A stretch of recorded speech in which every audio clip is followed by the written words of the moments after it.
Lisanul Haq, sampaikan kebenaran.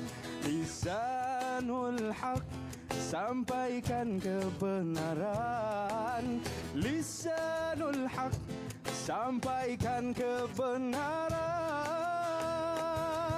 Lisanul Haq. Bismillahirrahmanirrahim. Allahumma salli ala Sayyidina Muhammad. Assalamualaikum warahmatullahi wabarakatuh. Kembali lagi bersama dengan kami di Lisanul Haq. Subhanallah, cukup bertenaga, cukup dahsyat. Dan sempat semula untuk tadi saya melihat hujung sana tu, Zulfa kita, Abang Zulfa tu, semua dia guna. Kaki, tangan, tengkuk, semua dia guna.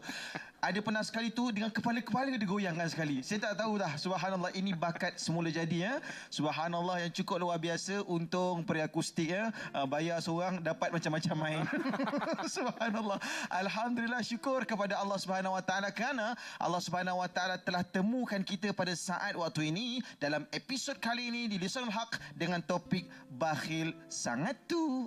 Kalau kita tengok dalam Al-Quran, Allah Subhanahu Wa Taala ada pesan kepada kita dalam surah Ali Imran. Kata Allah Subhanahu Wa Taala, a'udzubillahi minasyaitonir rajim, wala yahsabanna alladhina yabkhaluna bima atahumullah. Maka janganlah kamu itu bersifat bakhil dengan apa yang Allah Subhanahu Wa Taala berikan kepada kamu. Apa yang Allah Taala bagi kita pinjam, maka janganlah pula kita jadi bakhil sebab apa yang Allah Ta'ala bagi dekat kita. Kenapa para penonton sekalian, kadang-kadang kita ni bukannya duit tak ada, duit ada, tapi nak keluarkan dompet kita, duit dalam dompet tu dia punya tahap keselamatan macam bank negara. Dia punya jaga, alamak ini kalau aku sedekah ni macam mana ni Ustaz, Allah Muhammad. Dia takut bila nak bersedekah. Ada waktu tu dia bakhil sangat. Kali pertama dia sedekah guna duit warna merah, not merah ya.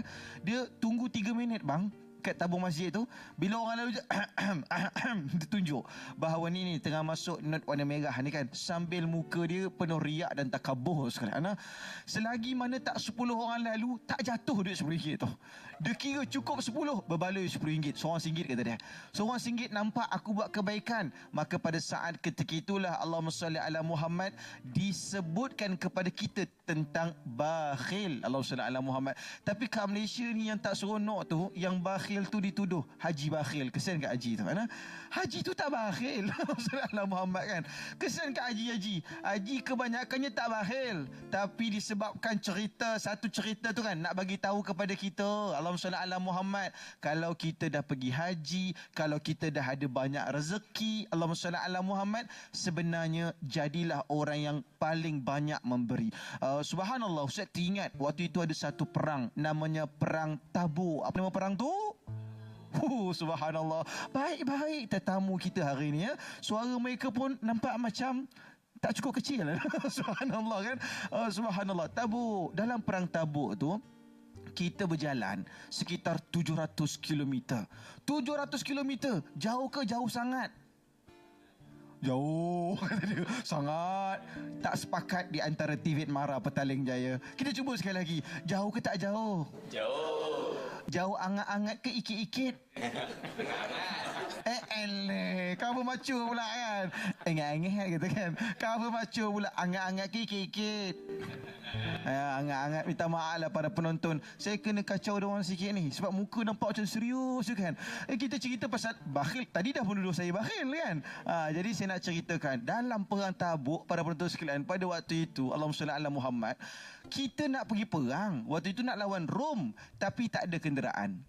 Bayangkan, macam mana nak pergi perang tak ada kenderaan? Macam ni, nak dengar Ustaz Puad cerita kat Lisanul Haq, tetamu datang. Ingat nak datang lah Ustaz, tapi tak ada kenderaan katanya kan. Jadi apa yang berlaku? Tiba-tiba pada waktu ketika itu Sayyidina Osman, dia kata, Nabi pesan, wahai kaum muslimin, infaklah. Maka Sayyidina Osman kata, wahai Rasulullah, saya bagi 100 ekor unta saya. Sayyidina Osman sebut. Batu Nabi kata lagi, dermalah dalam perjuangan kita. Dia bagi lagi 200 ekor unta pada waktu ketika itu. Sekali lagi Nabi kata, bagilah. Dia bangun, dia bangkit, dia bagi pula 300 ekor unta.